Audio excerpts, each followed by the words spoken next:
My name is Jason Mitchell, I'm 34 years old, and 2 months ago, my parents tried to take away the one thing I thought I had earned with blood, sweat, and sanity, my house. No, they didn't threaten to cut me off or guilt-trip me into thinking of the family. They served me, in court, for unjust enrichment. You ever get hit so hard emotionally that your skin feels like it doesn't fit right? That's what it felt like the moment a man in a crumpled gray suit handed me a manila envelope in the middle of my tech office. But I'm getting ahead of myself. It started on a Tuesday, just your average, caffeine-fueled, spreadsheet-filled, back-to-back Zoom kind of Tuesday. I was deep in server logs, hunting down a ransomware strain targeting one of our health tech clients, the kind of day that made me feel powerful, needed. That rush of outsmarting hackers in real time? Yeah, bliss. Then Carol, our always sparkly office manager, walked up to my cubicle with a face that looked like someone had unplugged her from joy. "Jason," she whispered, eyes darting behind her like she was in a courtroom drama. "There's a man here to see you. He says it's personal." I looked up, confused. Personal? No one comes to your job in Silicon Valley for anything personal unless someone's dead or suing you. Standing by the entrance was a man who looked like he belonged in black and white. The suit was loose, the shoes worn. One hand clutched a thick envelope like it was a shield, the other already pulling out a signature pad. He didn't introduce himself, didn't smile, just marched up to me, shoved the envelope into my hands, and said flatly, "You've been served." My brain lagged behind my body. I just stared. I could feel eyes lifting over cubicle walls like prairie dogs. The office buzz died into awkward silence. "Signature," he said again, offering me a stylus. My hand moved on autopilot, scrawling something that barely resembled my name. As soon as he got it, he turned and walked straight out. No "have a nice day," no humanity. I sat back down in my chair, the envelope burning my palms. Across the aisle, my coworker Dave peeked over, eyebrows raised. "Dude, what was that?" I didn't answer. Couldn't. My chest was tight like a locked server. I opened the envelope slowly, expecting maybe some traffic violation or identity theft. What I saw instead? Superior Court of California, Rebecca Mitchell and Thomas Mitchell versus Jason Mitchell. Plaintiffs, my mother and father, defendant, me. The room spun. Everything became a high-pitched whine. For a moment, I swear I could feel the fluorescent lights judging me. What the hell is happening? The pages were thick with legalese, but certain phrases leapt out like weapons: breach of familial obligation, emotional and financial investment, demand for immediate transfer of property rights. Wait, what? I had just bought that house 3 weeks ago. My first home, my sanctuary, the product of 13 years of freelancing, 3 jobs, skipped vacations, and meals of instant noodles. They weren't suing me for money, they were suing me for the house. My phone buzzed. Unknown number. I picked up, still numb. "Mr. Mitchell." A smooth, over-groomed voice slid through the speaker. "This is Derek Palmer. I represent your parents." Of course they had a lawyer. Of course his name was Derek. "I'm calling in the spirit of resolution," he said, as if he were suggesting brunch. "We believe this lawsuit can be avoided with a simple gesture of goodwill, signing over the deed to the home you recently acquired." "Excuse me," I asked, voice sharp but shaky. "Your sister Olivia," he continued, "is an artist. She's in a vulnerable position. No stable income, no home. Your parents believe, and I agree, that it's your moral obligation to provide her with security. You, after all, have always had the advantages: education, career, freedom." I couldn't believe what I was hearing. "She has struggled. Jason," he added with theatrical gravity, "you've thrived. Now it's time to even the scales. Consider this: an investment in family harmony." I felt rage coil inside me like a virus about to detonate. "You're serious," I said. "They're trying to take the house I bought with my own damn hands because, what, Olivia wants it." A soft chuckle slithered out of him. Sometimes the right thing doesn't feel fair in the moment. He hung up. I left work early, drove 40 minutes to my new place. Every building I passed looked fake, like part of a simulation I no longer belonged in. I pulled into the driveway, but couldn't bring myself to get out. My house, the one I had dreamed about, budgeted for, Fought to earn suddenly felt like a crime scene. I sat in silence, engine off, gripping the steering wheel like it could anchor me to the version of life I had just lost. I called my dad. I needed answers. He picked up after 2 rings. "Jason," he said flatly, "I got the papers." I said, "Tell me it's some sick joke. Tell me you didn't just take me to court over a house I bought." There was a pause, then his voice, colder than I ever remembered. "This isn't a joke. Your mother and I made sacrifices for both you and Olivia, and while you're living comfortably, your sister is struggling. You chose not to help. That house would have made a difference." I could feel my breath shortening. "Sacrifices?" I hissed. "You mean like not showing up to my high school graduation or my college one because Olivia had the lead in a high school play? That kind of sacrifice?" I remembered it all, suddenly and painfully, sitting on a gymnasium stage, accepting a full-ride scholarship while 2 seats I had saved for them sat empty. Calling home that night, only to hear my mom gushing, "Oh, honey, we're so sorry. Olivia played a heartbroken queen tonight, brought the whole crowd to tears." I didn't respond. I didn't have the energy. I worked 3 jobs while in college. I whispered into the phone, "I asked you once for help buying a textbook, and you told me to pick a cheaper major." My father's voice grew harder. "You had a roof over your head, food on the table. At a price." I shot back, "A price I stopped paying when I walked out of your house." He hung up. I sat in the car for what felt like hours. Then I got out, walked to the door, stared at the bronze lock gleaming under the porch light. This house wasn't just a building, it was a monument, a symbol that I had broken free from their grip. Now they were trying to drag me back. But what they didn't realize was I don't break easy anymore. And I had something they didn't know I had. Proof. Proof that would burn their story to the ground. Let me take you back, way before lawsuits and lawyers, before Alexa recordings and betrayal. Let me show you how I got here, how the house even came into the picture. Because if you think this all started with a lawsuit, it didn't. It started with silence, with 1,000 little moments when I was told without words that I didn't matter as much. Growing up in the Mitchell household meant 2 things. You didn't speak unless spoken to. Everything revolved around Olivia. She was the gifted child, the prodigy, the artist, the chosen one.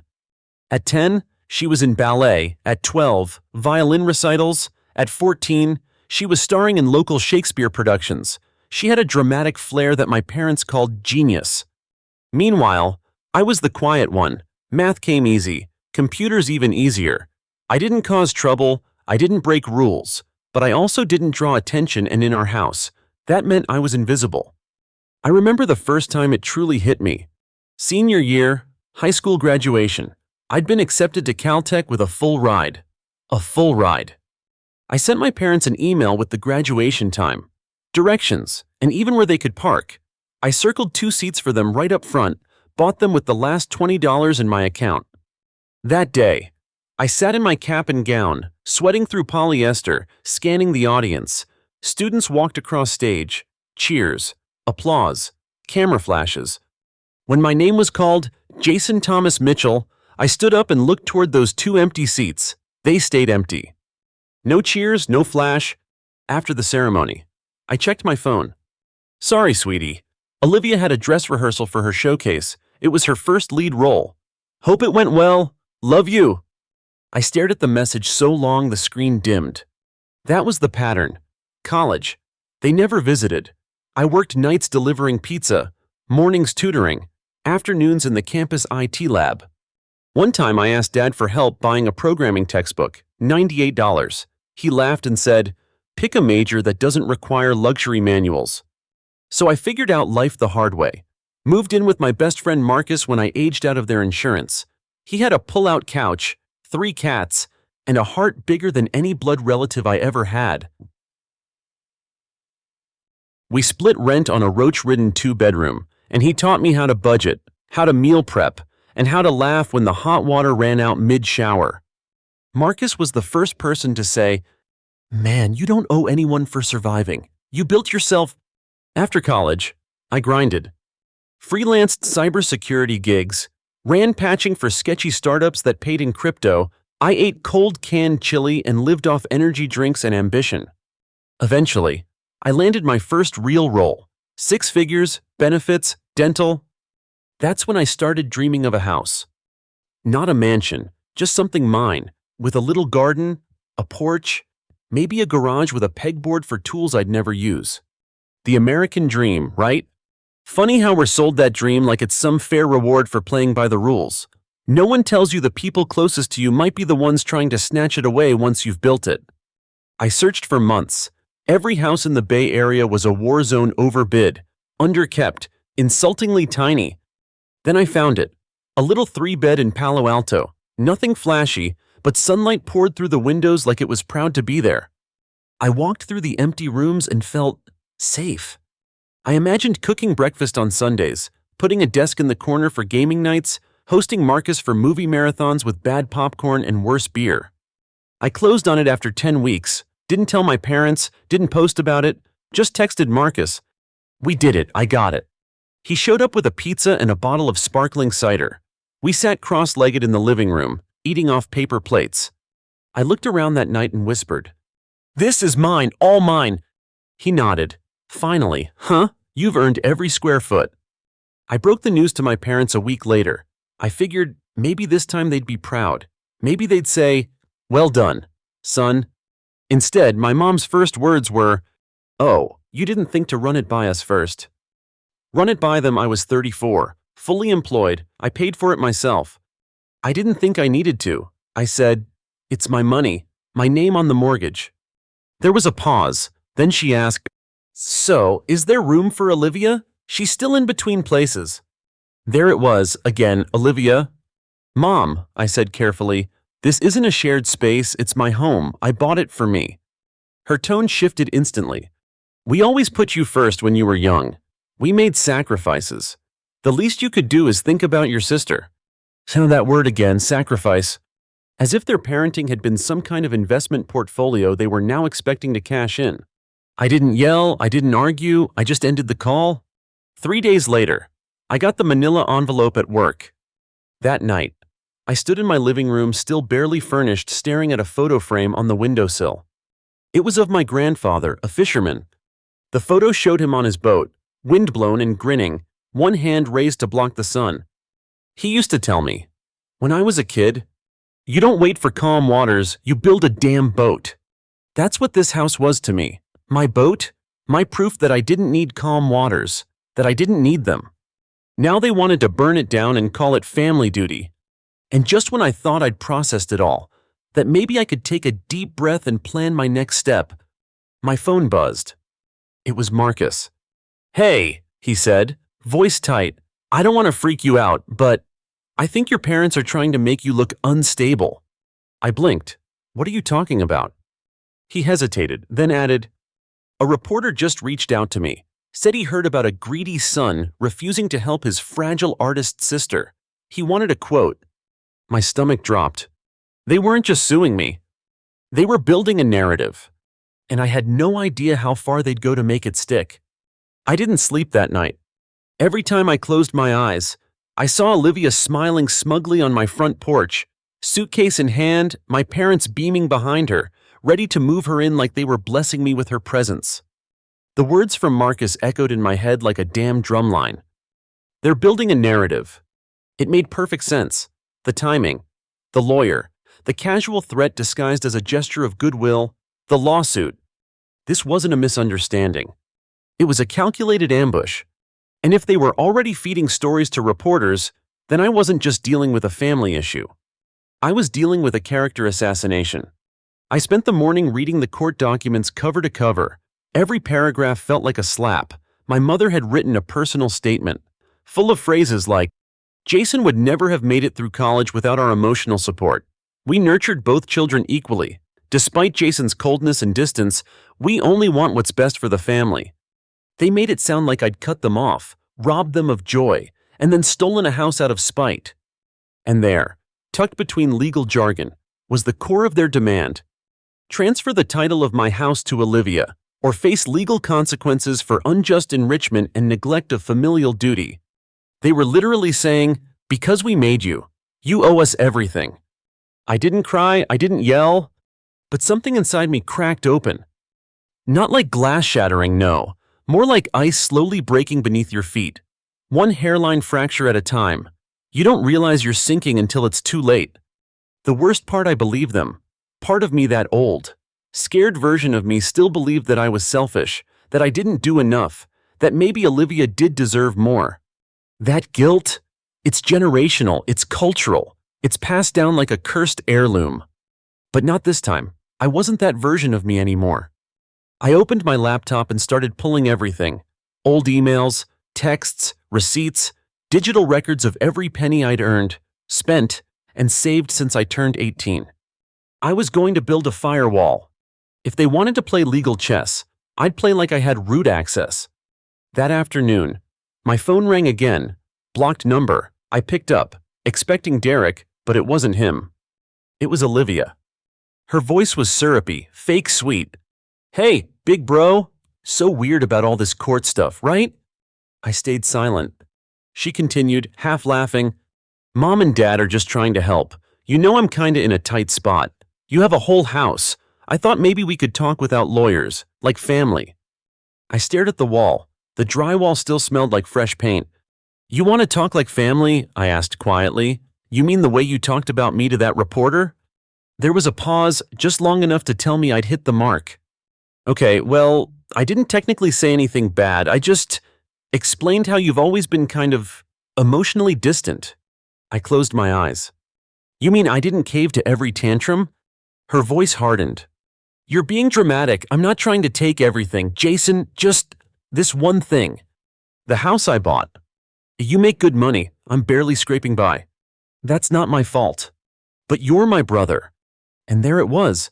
That sentence, sharp as a blade, soft as a lullaby. "But you're my brother." Translation: you owe me, because we share DNA, because our parents taught you to carry the weight of everyone's dreams but your own. I didn't respond. I hung up. I was shaking, not out of fear, but anger, not rage, something colder. Clarity. This wasn't Olivia being desperate. This was the family machine, and I was the fuel they'd run out of. Marcus showed up 20 minutes later, holding a greasy bag of takeout and 2 Red Bulls. He walked in, tossed the bag on the table, and said, "All right, tell me everything, and don't sugarcoat it." I didn't. I walked him through the lawsuit, the press inquiry, the phone call with Olivia. He listened without interrupting, just nodding, jaw clenched. Finally, he said, "They're going to try to drag you through the mud, make you look like the bad guy so no one questions them. That's what narcissists do when they're losing control." He pulled out a USB stick from his jacket. "I've been backing up your work emails, texts, financials. You're clean, you're solid, but that won't matter unless you control the narrative." I looked at him, startled. "You backed up my stuff." He shrugged. "I live with 3 cats and a deep distrust of humans. Of course I did." Later that night, I sat on the floor beside my framed photo of Grandpa. The one of him on his boat, sun in his eyes, hand on the tiller. I remembered what he used to say. "The sea doesn't care who your daddy is. Either you learn to row or you drown." It hit me then.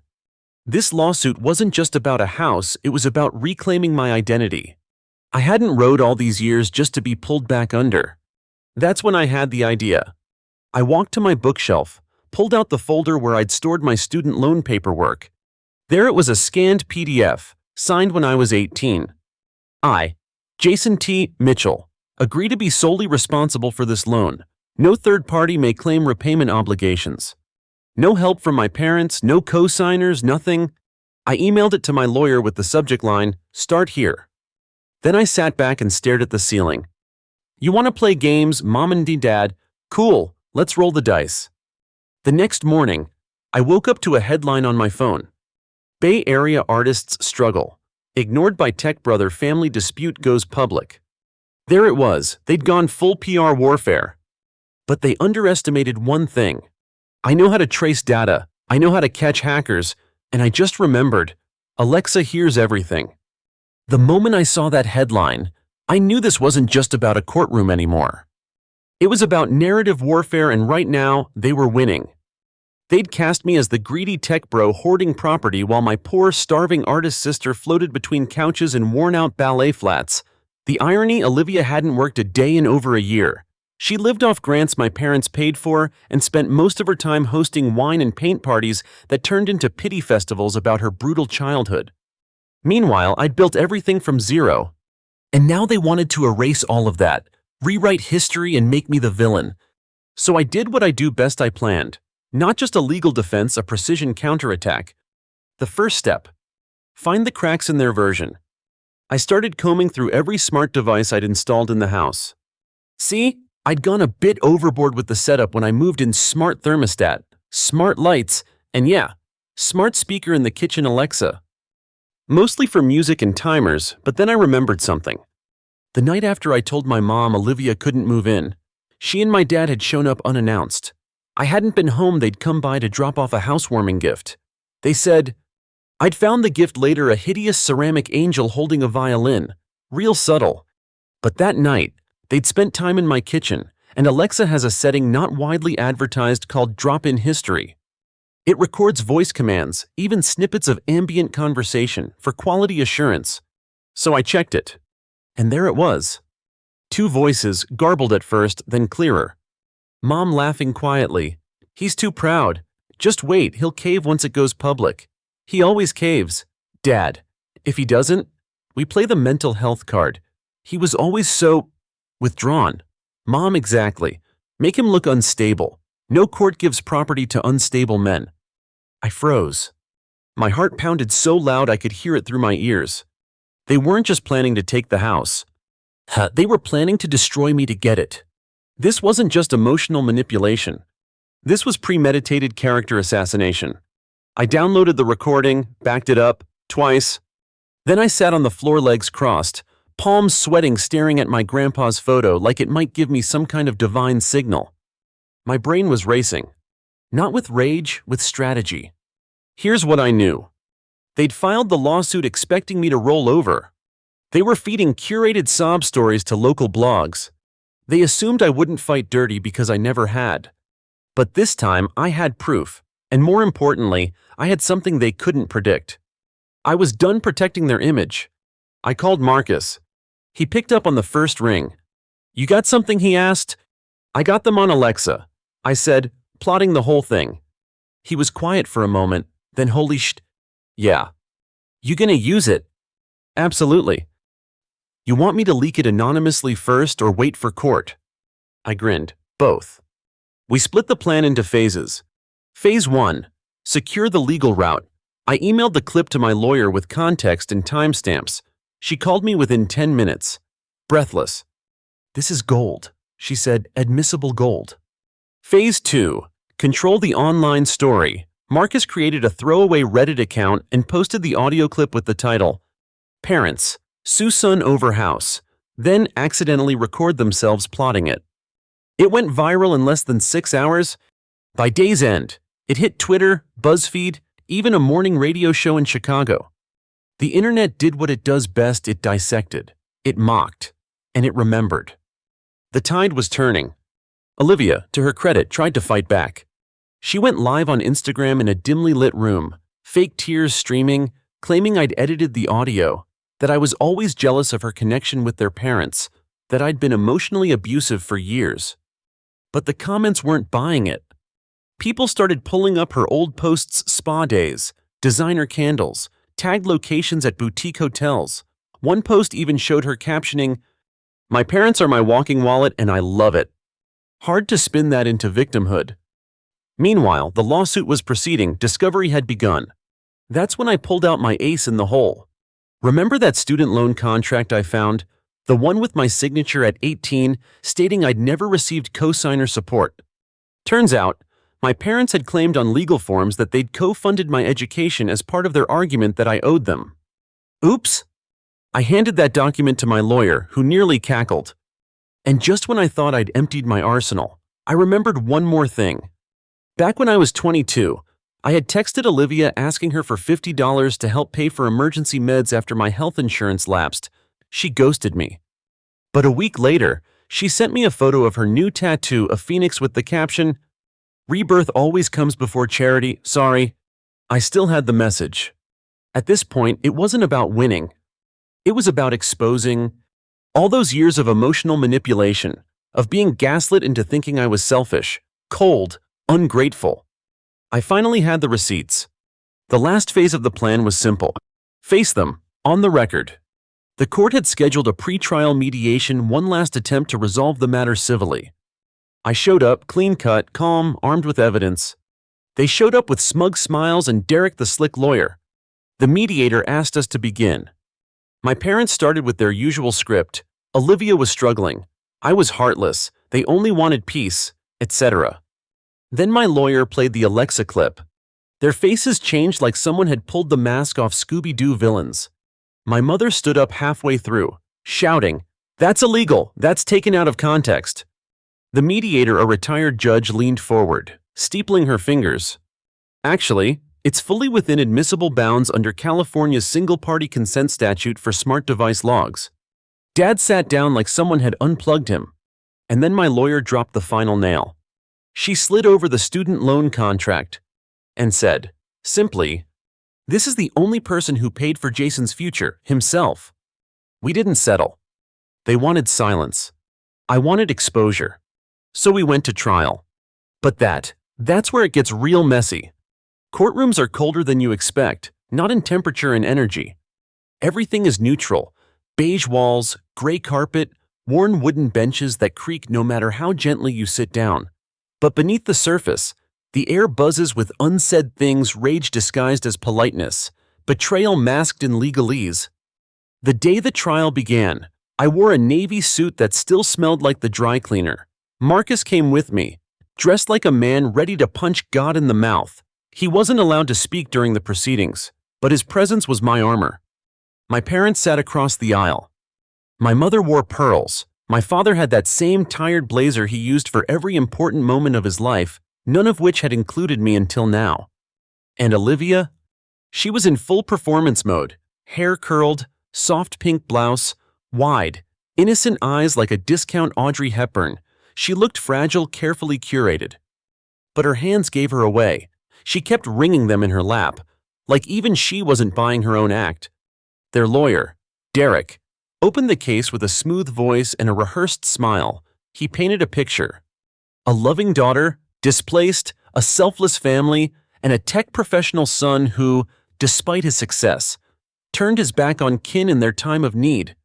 He paused at all the right moments, used words like ungrateful, cold, and morally obligated, made sure to emphasize that family values were at the heart of this dispute. Then he looked directly at the jury and said, "This case is not about money, it's about decency." I almost laughed. My lawyer, Andrea Torres, was the exact opposite.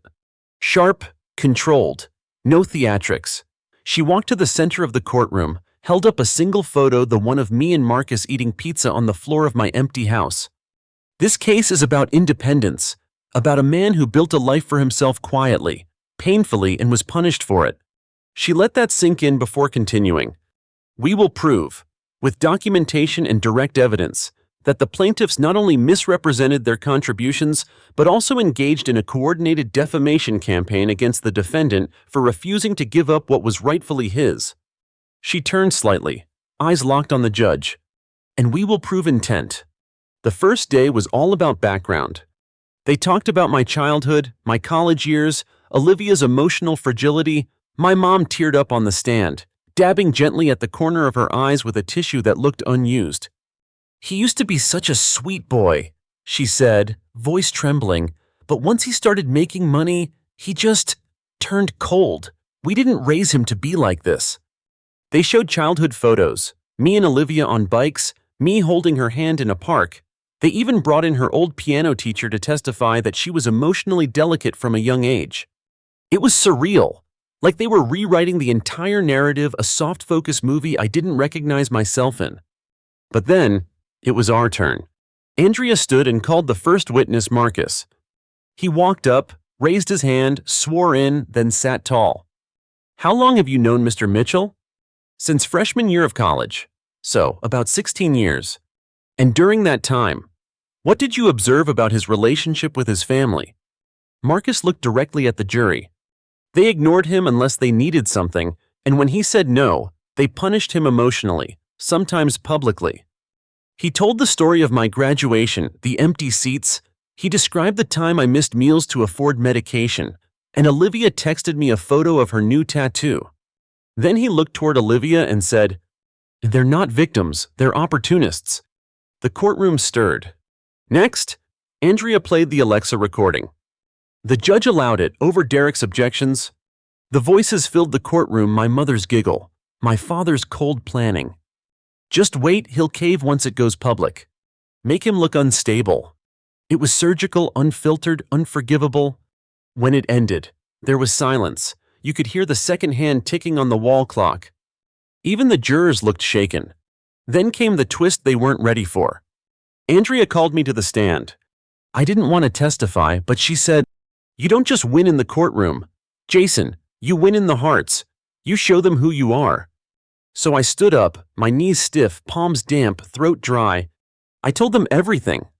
About my first job cleaning keyboards at a campus lab, about eating ramen 5 nights a week, about sitting alone in my dorm room while my parents flew across the country to see Olivia in a community theater production of Swan Lake.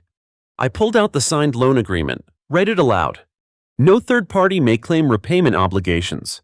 I showed the text where Olivia mocked my financial crisis. I ended with one sentence. Everything I built was without them, and now they want to call it theirs. Andrea rested our case. And that's when Derek made a last-ditch move.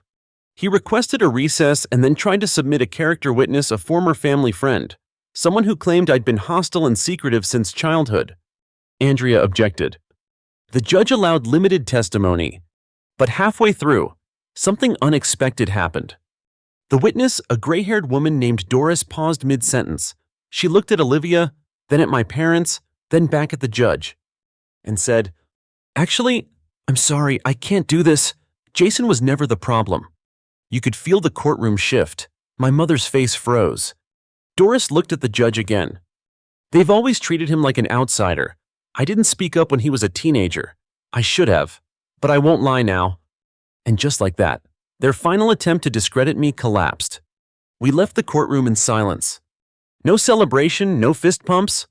Just Marcus patting me on the shoulder, whispering, "They underestimated how well you remember pain." I nodded. But deep down, I knew this wasn't over. The jury still had to decide. And I still had one final move. Because while they were busy trying to destroy my reputation, I'd found something buried in the deed paperwork. Something they had accidentally signed. And once I showed it to the court, they wouldn't just lose the case. They'd lose everything. The day the jury returned, the sky over San Francisco was dull and flat, like the world itself had paused, holding its breath. I sat in the courtroom, not blinking, barely breathing. My hands were balled into fists on my lap, the skin over my knuckles pale and tight. 12 strangers, people I'd never met, would likely never meet again, were about to decide whether my entire adult life was mine or theirs. The judge entered. Everyone rose, then sat. "Has the jury reached a verdict?" she asked. The foreman, a middle-aged woman in a windbreaker, stood. "Yes, Your Honor." I could hear my heartbeat in my ears. I didn't even realize I was holding Marcus's pen in my hand until I almost snapped it in two. The foreman cleared her throat. "In the matter of property rights and claim of unjust enrichment, we find in favor of the defendant, Jason Mitchell." I exhaled like I hadn't breathed in weeks. "We further find that the plaintiffs knowingly misrepresented key facts of the case and recommend dismissal with prejudice." The courtroom rippled with tension, then silence. My mother blinked rapidly. My father leaned back like he'd been sucker punched. Olivia. She looked like a balloon losing air. Her shoulders dropped, her whole face sinking inward. They lost. Not just legally, publicly. Andrea squeezed my shoulder. Marcus whispered, "It's over."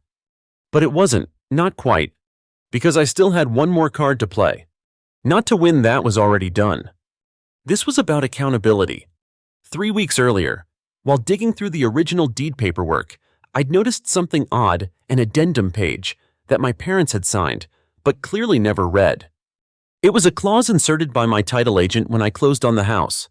Buried in fine print, it stated, "No third party shall assert future interest, moral or legal, over this property without presenting written documentation of financial contribution at the time of sale."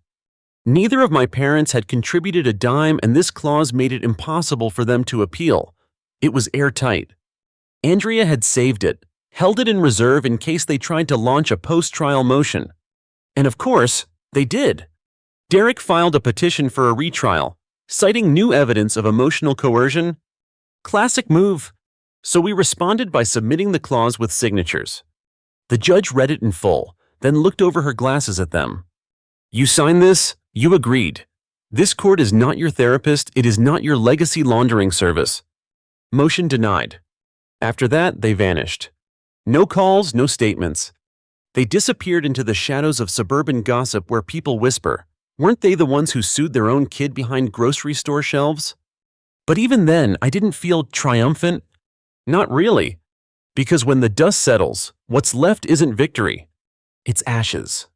I sat alone on my porch that night, beer in hand, listening to the distant whir of someone's lawnmower. The house behind me. My house glowed warm through the windows. The faint scent of fresh lemon cleaner still hung in the air. I should have felt safe. But mostly, I felt hollow.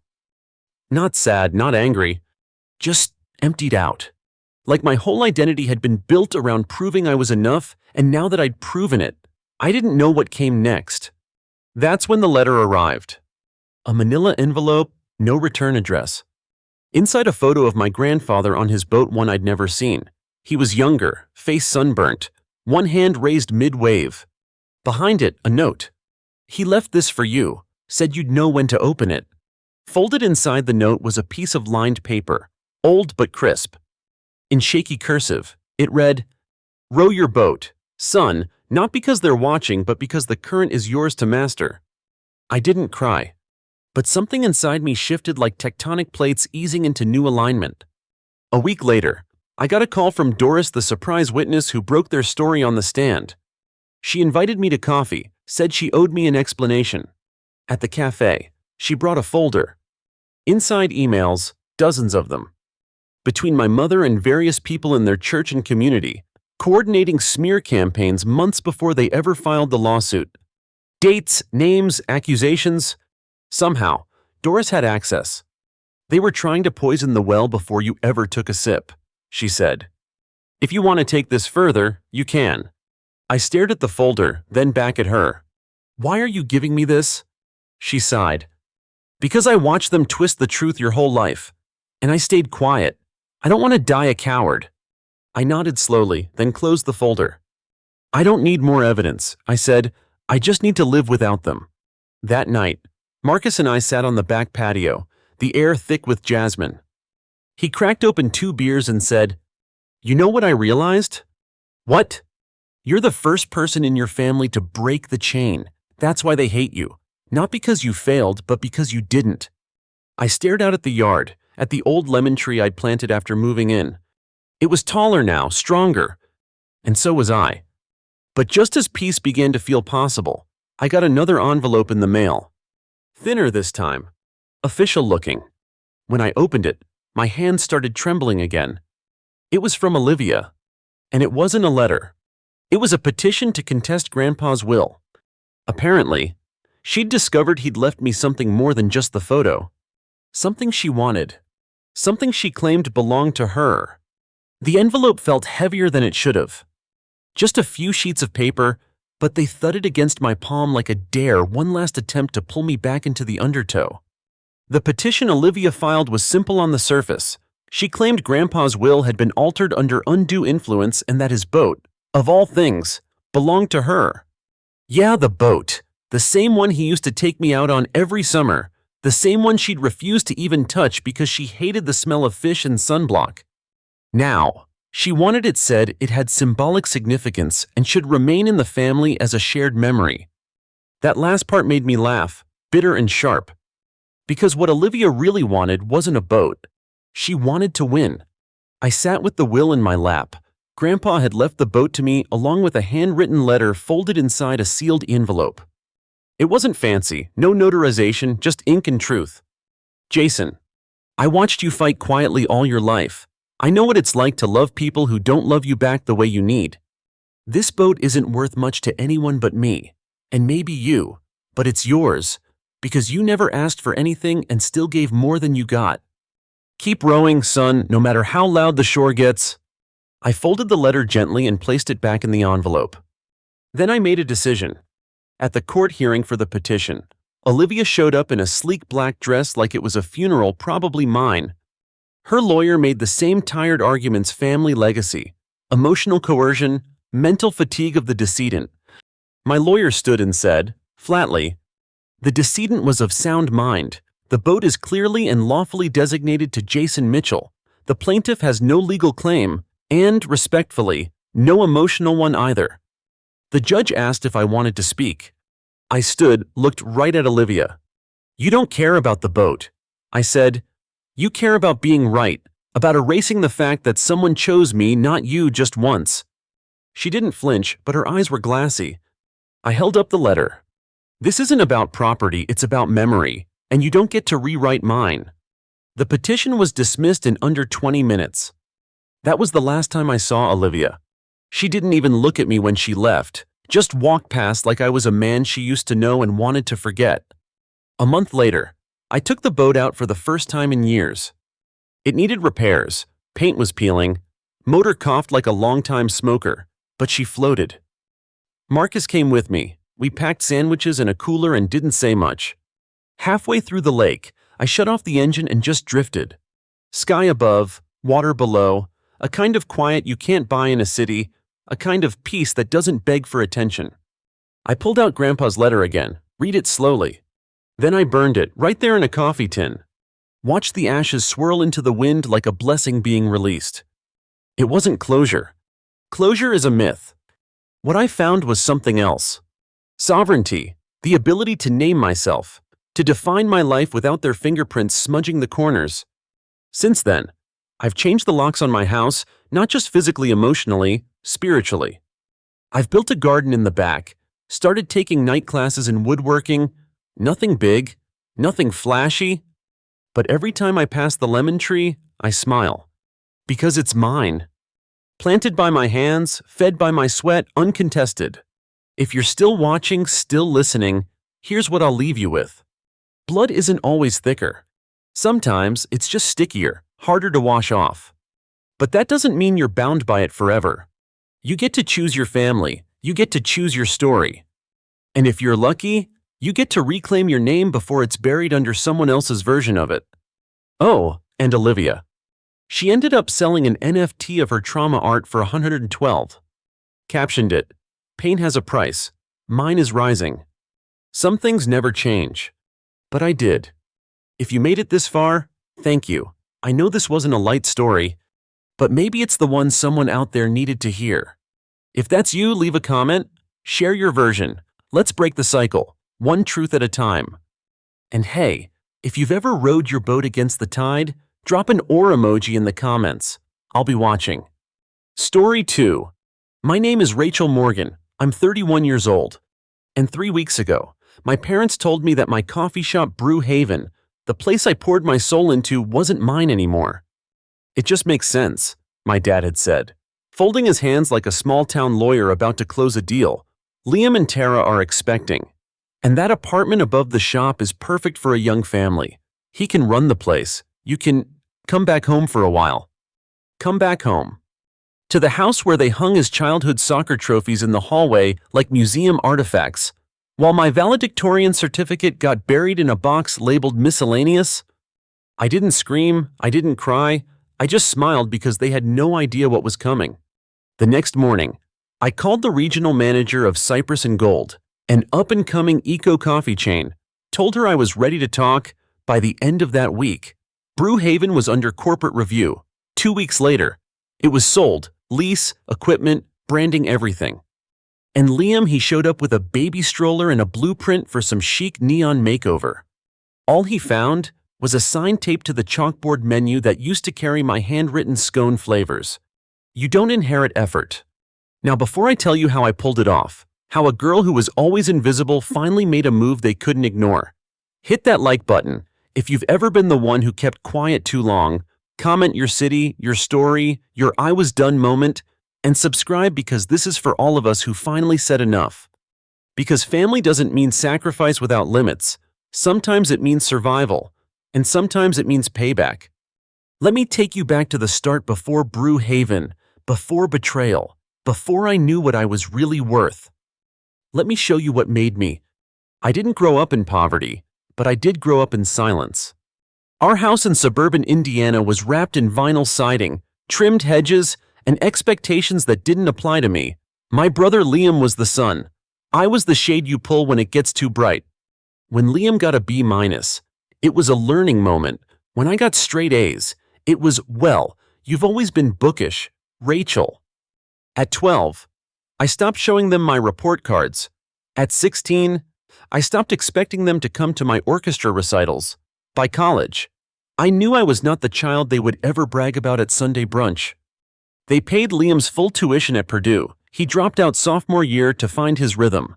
I worked night shifts at Waffle House and read business textbooks on my lunch breaks. Graduated with honors, no celebration, no applause. Dad said, "Well, you're tough. You'll land on your feet," Mom said. "At least Liam's trying." Trying. He wrecked 2 used cars, started 4 businesses. The last one was a vape shop in a strip mall that closed in 8 weeks. Meanwhile, I spent 3 years saving every tip and leftover paycheck to open Brewhaven. It wasn't glamorous, just a corner lot with chipped windows and a leaky roof, but I sanded the wood tables myself, built a shelf wall with my own hands, painted that chalkboard menu every morning at 5 a.m. while the world still slept. It wasn't just a cafe, it was a rebellion, a sanctuary. It was mine. The early days were brutal. I'd sleep in the tiny studio above the shop, shower with a broken water heater, eat leftover banana muffins for dinner. But customers came. Then they returned. Then they brought friends. Old Mr. Jenkins started calling it the soul of the block. College kids came in for Wi-Fi and stayed for the warmth. Every regular knew I made the lemon scones by hand, that I pulled the espresso shots just a little longer for extra strength. It took 2 years before I paid off the loan, 3 to afford a second-hand espresso machine, and by the 4th spring I turned a profit, a real one. I cried in the stockroom, alone, quietly, and went back to mopping the floor before anyone saw me. Meanwhile, Liam and Tara were posting hustle couple TikToks from inside rental homes they couldn't afford, wearing brands I knew I'd helped fund.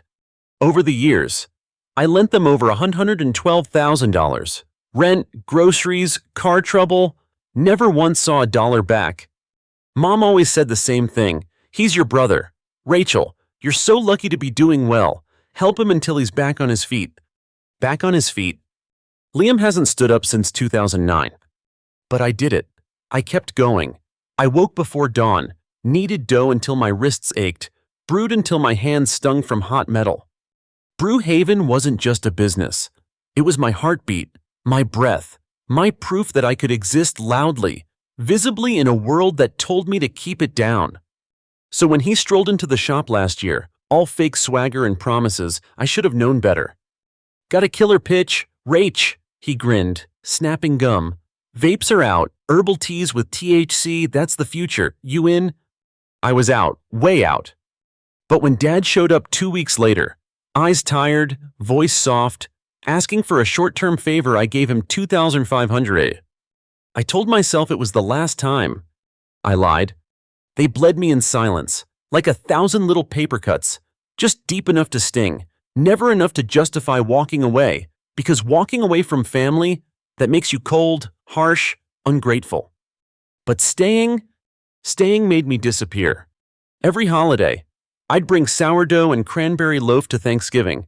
Liam would show up with nothing and leave with leftovers, and praise. Uncle Mike once slapped Liam's back, laughing, "Good thing Rachel's got the money, Gene. Huh, keeps us all afloat." I laughed too, quietly, then excused myself to cry in the bathroom.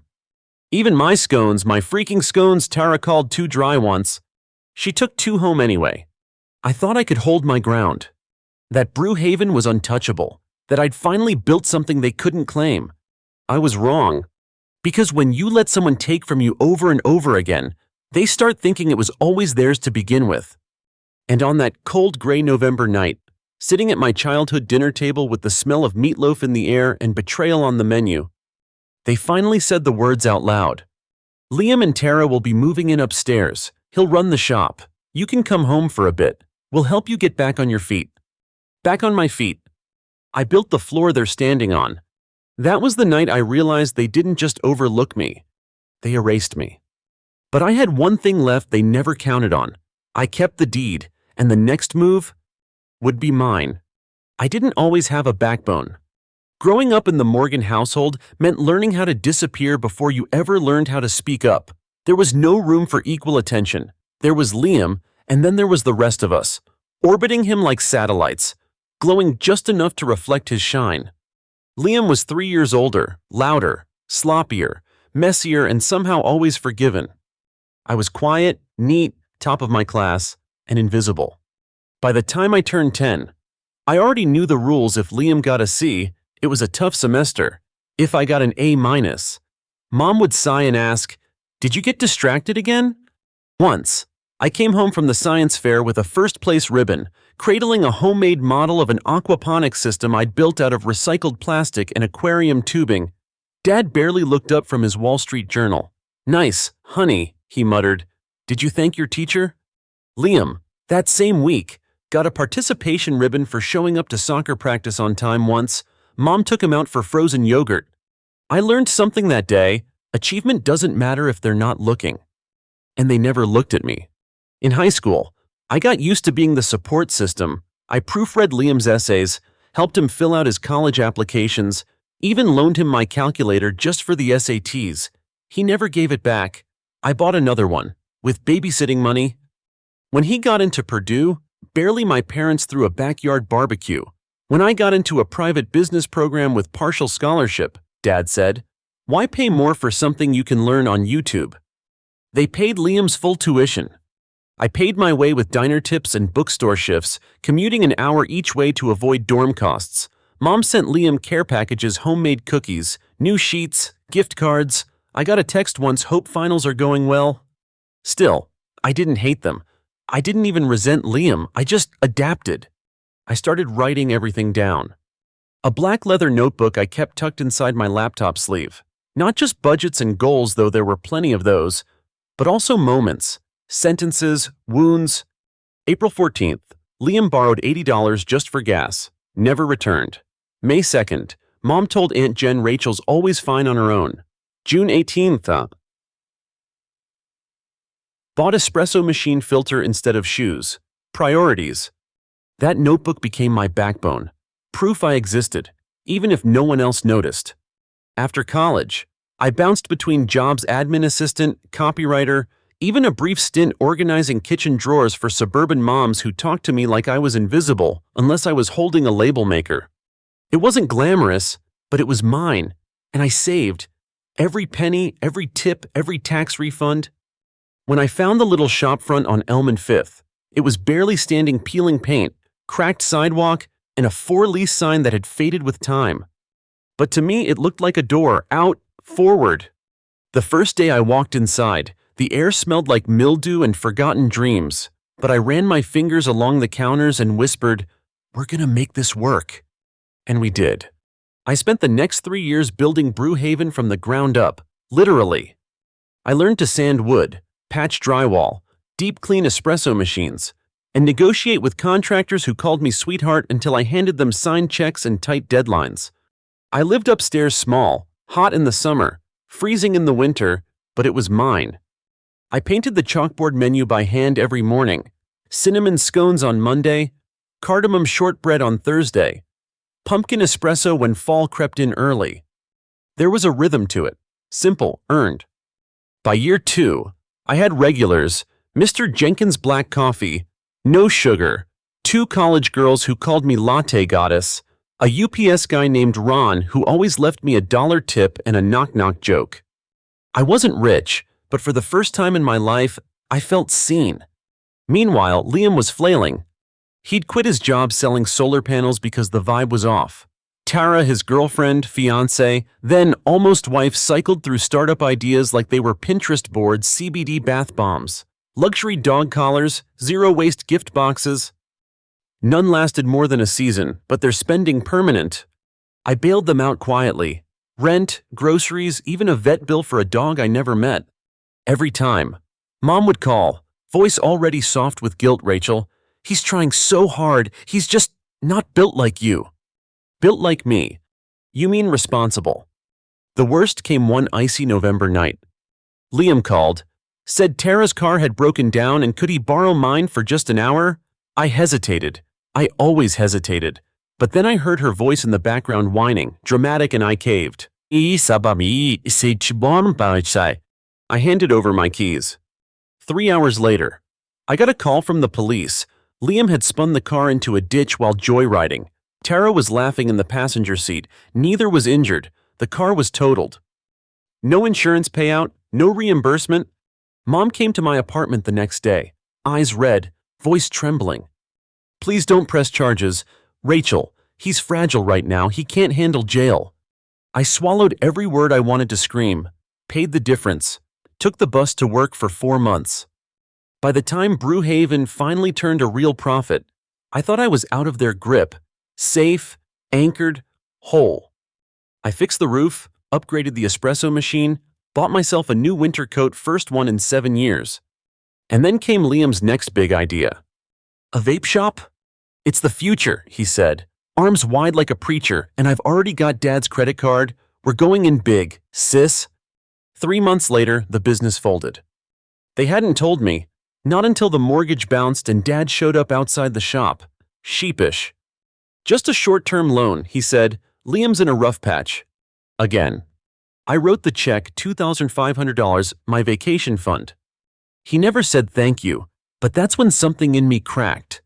I started locking the apartment door at night, not to keep out burglars, but to keep out the guilt. Because guilt slips under every locked door. I thought I was building a wall. Turns out I was building a dam, and the cracks were showing. Still, I kept waking at 4:00 a.m., grinding beans, kneading dough, scrubbing counters until they gleamed like dignity. Until one day, I came home from the shop and found a voicemail. It was Mom. Hey, honey, she said. Too chipper. We're doing a special dinner this Tuesday. Just family. Please come. Just family. I should have known. I didn't know it then, but that Tuesday, that was the last day they ever saw Brewhaven as theirs. Because soon, they'd lose everything they never earned. I showed up to the Just Family dinner on Tuesday wearing the only cashmere sweater I owned, charcoal gray, thrifted, still soft if you didn't look too close. It was the kind of evening that felt off before I even stepped inside. Too many candles, too many dishes, and the smell of rosemary roast, Dad's favorite, so thick in the air. It nearly masked the scent of tension. Tara answered the door with a high-pitched, "Hey, Raish!" like we were best friends in a sitcom. Her makeup was too heavy for dinner, and her bump barely showing was on full display in a skin-tight beige dress. She hugged me, air-kissed the side of my head. I stiffened, nodded, and stepped past her into the house I grew up in, the same hallway where Liam's baseball photos still hung in gold-trimmed frames. I looked for mine. There were none. At the table, Mom poured wine I'd brought last Christmas and never got a thank you for. Dad handed me a plate already heaping with food, and Liam raised his glass. To family, he said, and to new beginnings. I should have known then. The first 10 minutes were normal, polite, surface level. Tara talked about nesting, showed me photos of overpriced baby gear. Mom nodded like she was watching royalty on TV. Liam bragged about exciting stuff coming and winked at me like we shared a secret. I stabbed my green beans with a little too much force. And then, halfway through the meal, Dad cleared his throat. You know, Rachel, he said, we've been thinking. Mom jumped in, smiling too wide. With the baby coming and all, and you working so much. Liam interrupted, leaning back in his chair. We figured it just makes sense for me and Tara to move into the apartment above Brewhaven. Temporarily. Of course. I blinked, fork frozen midair. What? Liam shrugged like it was obvious. It's just sitting there, and the shop's already running. I've got some ideas, like a podcast corner. Maybe a kombucha tap. We'd make it super fresh. Super fresh. Dad nodded. It's a logical next step. You've done great. But it's time to think long-term. Build a family legacy. I stared at them. Family legacy. Mom added, and maybe you could take a little break. You've worked so hard. Come home for a while. Regroup. Regroup. Like I'd lost a job. or a marriage, or a child. Not like I'd built something from nothing while they watched and cheered for someone else. For a moment, I said nothing. I just felt the chair beneath me, the slight shake in my hand, the smell of rosemary, now nauseating, the old chandelier above us casting shadows like prison bars. Then I looked at Mom. You want me to move out and hand Brewhaven over? No one said hand over, she said too fast, just share. Tara piped up, we could rebrand a little. I have a vision board so cute. I saw this pink neon cafe in Dallas that's getting major traction on TikTok. Dad held up a hand. Enough, Tara! But I was already sliding my chair back. The screech of wood on tile was louder than anyone's voice. I'm not giving you my shop, I said, not for free, not ever. Liam scoffed. Jesus, Rach! It's not like we're stealing. You live there alone. That space could be for a family now. He said family like I was something else, like being unmarried, childless, and independent made me less than… And Mom sealed the deal. We're not asking, we're telling you what's best, for everyone. That was it. No yelling, no storming out. Just a quiet click inside my head, a switch flipping. I saw it all for what it was. Not just a dinner, not just a betrayal. It was a coup, and I was supposed to smile and hand over the keys like a good little daughter. I stood, looked them all in the eye. I have to go, I said. Don't be dramatic, Mom sighed. I smiled. I'm just done. I drove home in silence, hands gripping the wheel like a lifeline. When I got to the cafe, I didn't cry. I went straight to my notebook, the black leather one, and flipped to a fresh page. December 12th. Officially disowned by my own family for real estate. Action plan. Contact lawyer, re-property deed check. Call Cypress and Gold. Next step. Backup files. Clear apartment, document inventory. Leave something behind they'll never forget.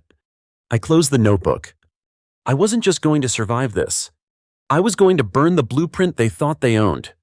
The next morning, I stopped by Cypress and Gold, a rising coffee chain I'd once interviewed with years ago. Back then, they passed on me. Now, I had something they wanted. A prime location, loyal customer base, fully equipped shop. I sat down with their expansion director, Avery Sharp suit, almond milk latte in hand, and made my pitch. You won't find a better space in East Austin. I said, I've got the lease, the equipment, the records. What I want is a clean exit, a respectable payout, and one condition. She raised an eyebrow, which is, you keep the staff, and don't let anyone named Liam or Tara within 20 feet of the espresso machine. Avery laughed. We shook hands. I walked out with a contract in process and the first breath I'd taken in months that didn't feel borrowed. I started cleaning that night. Boxed up 10 years of receipts, bagged every tip jar, every handwritten menu, every memory. I left only what mattered. The scone recipes, the framed photo of me sanding the shop floor, and the chalkboard. That chalkboard had seen everything. It had been my soapbox, my morning ritual, my love letter to every customer who ever looked me in the eye. And now it would carry my final message. They thought Brewhaven was theirs now. But the thing about taking what doesn't belong to you, you never see the trap until it snaps shut. The thing about betrayal is, it doesn't always come with yelling. Sometimes it arrives over dinner, with wine, soft voices, and the quiet confidence that you'll just roll over, because you always have. Not this time. That night, after finalizing the deal with Cypress and Gold, I went back to Brewhaven and stood behind the register one last time. The air was thick with espresso and memory. The wooden countertops still carried the oil from my palms. The bar stools wobbled slightly, like they always did, and I never had time to fix them. I flicked on the lights and watched them hum to life. This place, it pulsed with me, my breath, my sweat, my debt, and in 3 days, it would belong to someone else. Not to my brother, not to my parents, not to the people who thought I was just a placeholder until a man came along. No, this was a transition, a cleansing, a rebirth. But it wasn't complete, not yet, because they still didn't know. And I wanted them to feel it, not out of cruelty, but because knowing is part of justice. The next morning, I called Mom. Her voice was too cheerful, like she'd already started planning curtains for the upstairs apartment. Hey, sweetie, she said, You've had time to think, right? I kept my voice calm. I have, and I agree with you. I think it's time for something new. Oh, Rachel, I knew you'd come around. Your father and I are so proud. But I won't be moving out. Silence. Instead, I continued. I'm stepping away. I've sold Brewhaven. Longer silence. To who, she finally asked, voice shaking. To people who actually see me. And then I hung up. No yelling, no explanations, just truth. Within an hour, Liam called. I didn't pick up. He texted, "You can't be serious. WTF did you do?" I blocked him. Then I sent an email to the Brewhaven mailing list, a goodbye note. To everyone who ever sat at our tables, spilled their secrets over lattes, or found comfort in our scones, thank you. This place was built for you. I'm moving on, but I hope Brewhaven continues to feel like home. P.S. If a guy named Liam ever says he's in charge, he's not. That weekend, I packed my apartment in silence. Box after box labeled with black Sharpie kitchen, books, documents, screw them. I left behind only 3 things. My first handwritten recipe book, with grease stains and margin notes. A tiny framed quote above the register built, not gifted. The chalkboard? That board had seen years of morning scribbles and scone specials. Now, I picked up a white marker and wrote one last message. Block letters, dead center, no decoration. You don't inherit effort. Then I signed it RM. 2 days later, the deal closed. Cypress and Gold took over. I handed over the keys. They gave me a check large enough to start something new, or disappear, if I wanted. But I wasn't going to disappear. I wanted to choose what came next. So I booked a flight to Portland, rented a studio with a slanted ceiling and a little garden, started sketching out a business plan for something quieter, small batch baking, custom orders, no seating, no family. But back in Austin, the news broke faster than I expected. I got a DM from Ron, the UPS guy. Just saw the new sign. What the hell, where'd you go? Then another, from Kelsey, one of the regulars. Is this some joke? Did you really sell Brewhaven? And then the best one from an old customer named Aaron. Your chalkboard made me cry. Thank you for everything. I smiled, took a deep breath. Justice isn't loud, but it echoes. 1 week later, I got a text from an unknown number. Mom's been crying nonstop. Liam's threatening to sue. I need to talk. Dad. I didn't reply. Instead, I opened my notebook. December 21st, the aftermath, no lawsuit possible, deed in my name, parents shocked, good, Liam furious, excellent, me free. I drew a small coffee cup in the corner, steam curling into a tiny heart. Then I turned the page and wrote in bold, new plan. Start over. Build smaller. Never let them back in. And just when I thought the storm had passed, another twist hit. Avery from Cypress and Gold called. Hey, Rachel, she said, just a heads up, your brother came in today, claimed the shop was in his family and started filming a rant on TikTok. I laughed out loud. And we had security walk him out, but get this, he left a flyer on the counter, said he's launching his own brand next door, called it Heirloom Grind. Can you believe it? I blinked. Heirloom Grind. The irony nearly choked me. They were trying to copy me. Even without me, they still wanted the glow. There's a special kind of silence after revenge begins. It's not loud, not triumphant, it's surgical. You don't dance, you watch, you let them unravel. And Liam? Liam unraveled like cheap thread from a knockoff hoodie. The first week after Brewhaven became Cypress and Gold, I kept my distance, no social media, no texts, no drive-bys. But I watched. Oh, I watched. Because Liam did exactly what I knew he would. He went online, posted some shaky iPhone video titled, "They Stole My Family Business." He stood in front of Brewhaven, my Brewhaven ranting into the camera while Tara zoomed in and out like she was directing a Sundance documentary.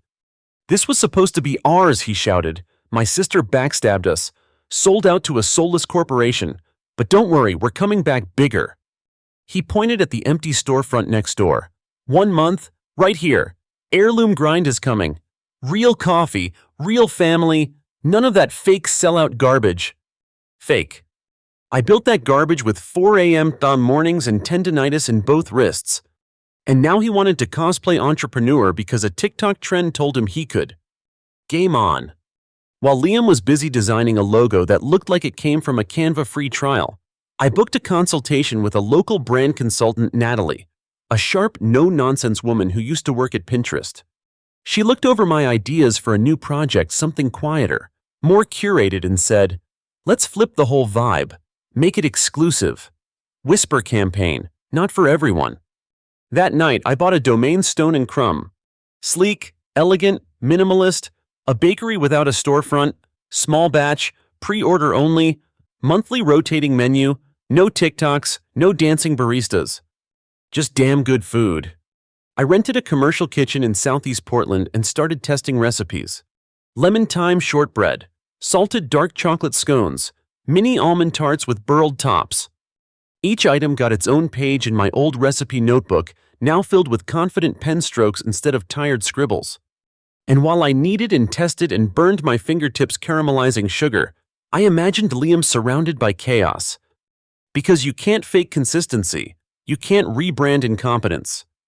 And in 3 weeks, that truth would hit him harder than a dry cappuccino. Avery from Cypress and Gold called again. Update: Liam's been trying to negotiate with our baristas, told them he could double their tips if they joined Heirloom Grind. I rolled my eyes. He offering free vape pens again. She laughed. Worse, herbal smoothie shots with collagen. I choked on my tea. She continued. Also, we found a sign taped to our window this morning. It said we were here first, with crayons, like actual crayons. Let him spiral, I said. Already happening. Then came the soft launch of Heirloom Grind. I watched through Instagram stories. Someone tagged them in a blurry photo, balloons taped to a dirty sidewalk, a chalkboard sign that said opening day, free vibes inside. Inside, they had mismatched furniture, a Bluetooth speaker playing 2012 dubstep, and what looked like a Keurig behind the bar. Their signature drink, a maple CBD macchiato served in a mason jar with a wooden spoon. The caption read, "You can't buy soul, you brew it." No, you can't, and you also can't brew espresso in a blender. Meanwhile, my inbox started filling. One email. Subject line, "Are you Rachel from Brewhaven?" Another, "Where did your scones go? We need them." I responded to each message personally. Calm, warm, personal. "Yes, I'm launching something new soon. You'll be the first to know. Limited orders, no spam, just flavor." And I meant it. Every batch I made had to be perfect. Not because of competition, Liam was never competition. But because this was mine again. My rhythm, my space, no one else's. 2 days before Heirloom Grind's official grand opening, I got a text from Ron, the UPS guy. "Yeah, yo. Just saw Liam screaming at a customer. Said they were brainwashed by corporate America over a latte." Then a second one.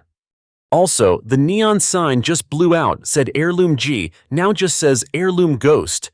Coincidence?" I replied, "Just karma with good timing." But the cherry on top, Cypress and Gold sent out their own new ownership promo video. It showed the new baristas smiling, latte art being poured, and at the end, a shot of the chalkboard I left behind. The message still there. You don't inherit effort. They left it untouched, on purpose. Avery confirmed it. We framed it. Actually, she said, it's become kind of a motto around here. I hung up smiling. They thought they took my shop, but I took back my narrative. The night before Heirloom Grind's grand opening, I went for a walk, long coat, quiet sneakers, no makeup. I stood across the street and watched Liam inside, yelling at Tara about color palettes. The window signage was crooked, the lights flickered. 2 teens walked by, glanced in, and kept walking. And just before I turned to leave, I saw it. A piece of paper taped to the back of the register. My old scone recipe copied word for word. Except he'd added maple drizzle and Sharpie and crossed out cardamom. He didn't understand the flavor, or the structure, or the soul. He never would. Tomorrow, the world would see what happens when imitation meets integrity. And I'd be watching. Not to gloat, but to witness justice in its final form. Heirloom Grind opened on a foggy Saturday morning. The kind where the streetlight halos still clung to the sidewalk and the air smelled like damp pavement and burned hope. I wasn't there, but my phone blew up by 9:00 a.m. First text came from Kelsey, my old college regular.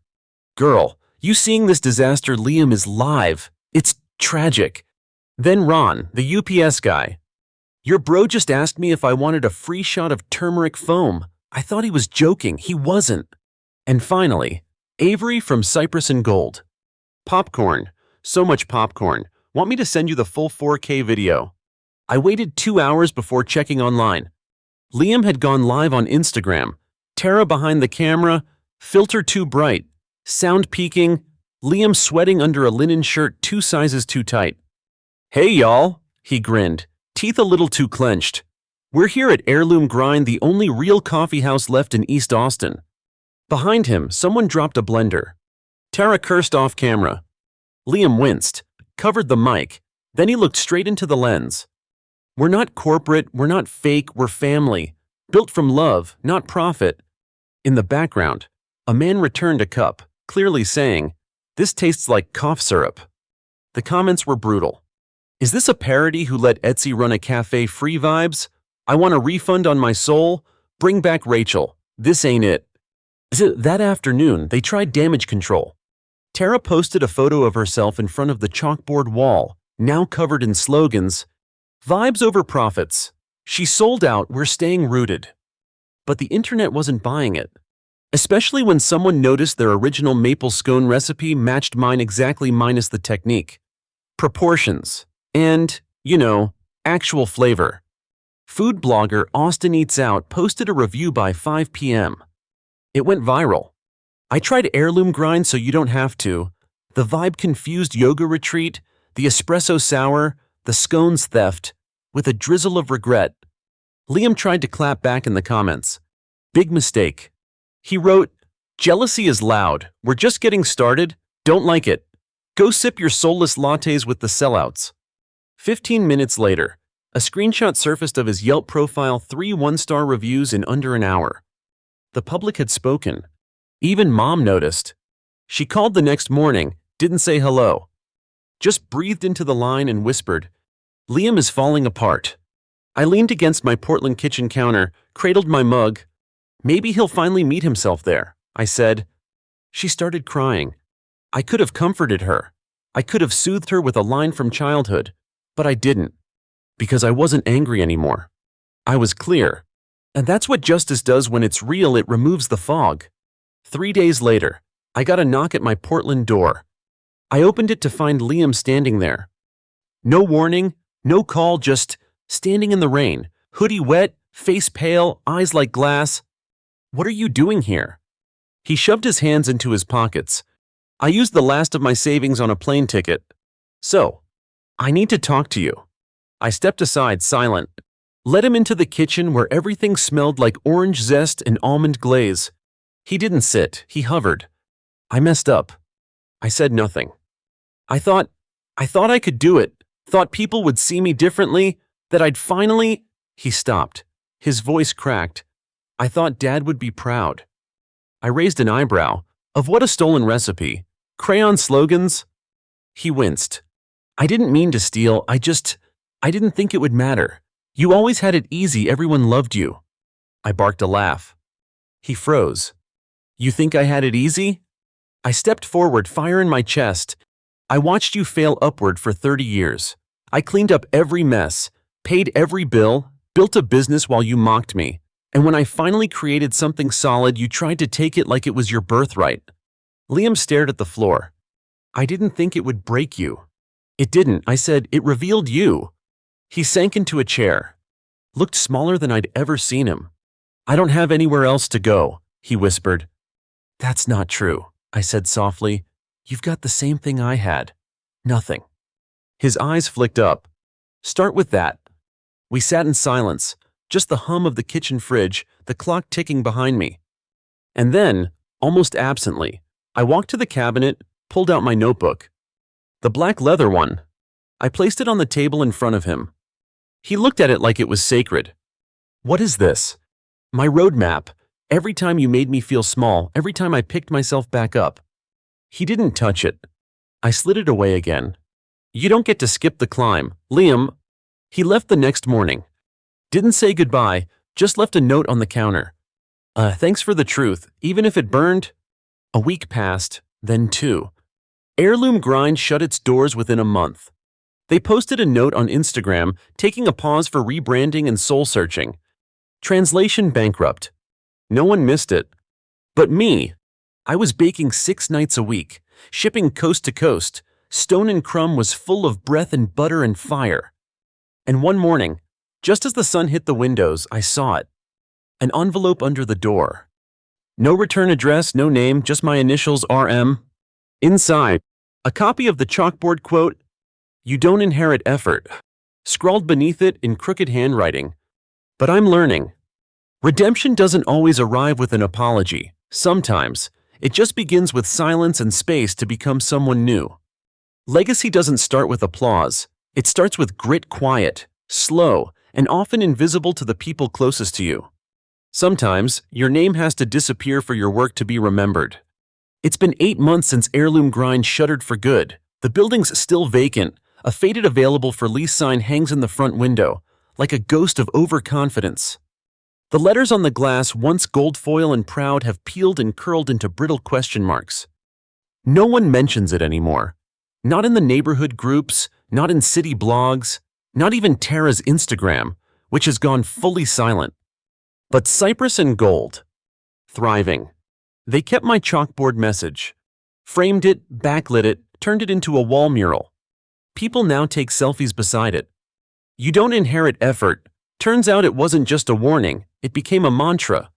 As for me, Stone and Crumb grew faster than I planned. It started with 10 orders a week friends, old regulars, curious strangers. Now it's full wait lists, seasonal subscriptions, press features, and even a bite-sized memoir column in a national baking magazine. But I didn't open a storefront. That was never the point. I work from a converted carriage house.